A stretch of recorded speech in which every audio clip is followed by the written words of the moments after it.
early 1800s, something began haunting a family in Tennessee, and it didn't just scare them.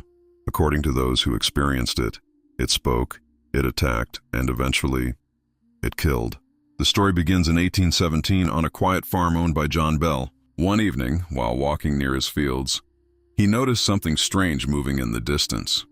At first it looked like an animal, but as he got closer, he realized something about it wasn't right. It had the body of a dog, but the shape of its head didn't match anything he had ever seen. He raised his gun and fired, but before the shot could land, the creature disappeared completely, as if it had never been there at all. After that night, things inside the Bell home began to change. The family started hearing strange sounds, mostly after dark. It began with scratching along the wooden walls, followed by knocking on doors that no one had touched. At times, they claimed they could hear chains dragging slowly across the floor, even though nothing was there. At first, they tried to ignore it, believing it might pass, but instead it grew louder, more frequent, and more aggressive. Then one night, something new happened. A voice, clear, distinct, and not coming from any person in the room. It began quietly, repeating words and phrases, sometimes sounding like prayers. But over time, the voice changed. It became more confident, more aware, and eventually, it began responding directly to the people inside the house. The voice gave itself a name. It called itself Kate.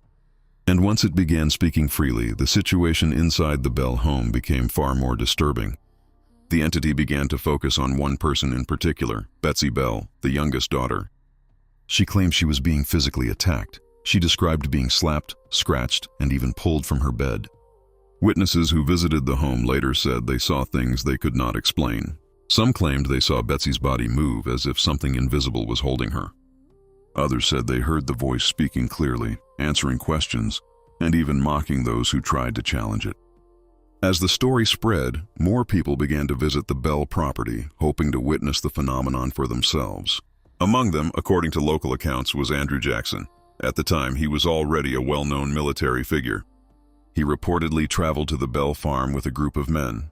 As they approached the property, something unusual happened. The wagon they were traveling in suddenly came to a complete stop. The horses refused to move no matter how hard they were pushed. One of the men joked that it must be the witch causing it.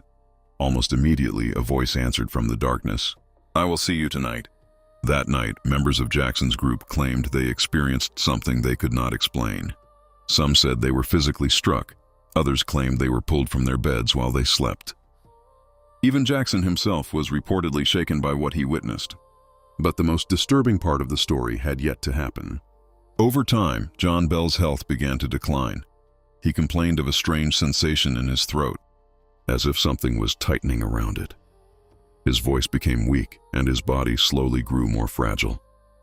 According to the family, the entity was aware of his condition, and it did not show any sign of stopping. It mocked him, threatened him, and at times spoke openly about what it intended to do. Then one morning, John Bell was found unresponsive. Beside him was a small glass vial, filled with a dark liquid that no one in the house recognized. When the family questioned what had happened, the voice answered, "I gave it to him." To test the claim, they reportedly gave a small amount of the liquid to a cat. The animal died almost instantly. John Bell never regained consciousness, and to this day, his death remains unexplained. The Bell Witch. Aftermath. The story didn't end with John Bell's death. According to those who were there, the entity did not disappear. It remained inside the house, and it kept speaking. The voice, calling itself Kate, continued to answer questions. But something about it had changed. It was no longer as violent as before. It sounded calmer, almost satisfied. Neighbors returned, curious to hear it again. Some came to challenge it, others came hoping to expose it. But the voice answered them all. It spoke clearly, and it spoke directly, often revealing details about people that it should not have known. Over time, more visitors arrived. The Bell home became a place people traveled to, just to witness whatever was inside. And then, without warning, the voice made a promise. It said it would leave, not forever, but for a time. Before it disappeared, it told the family that it would return years later.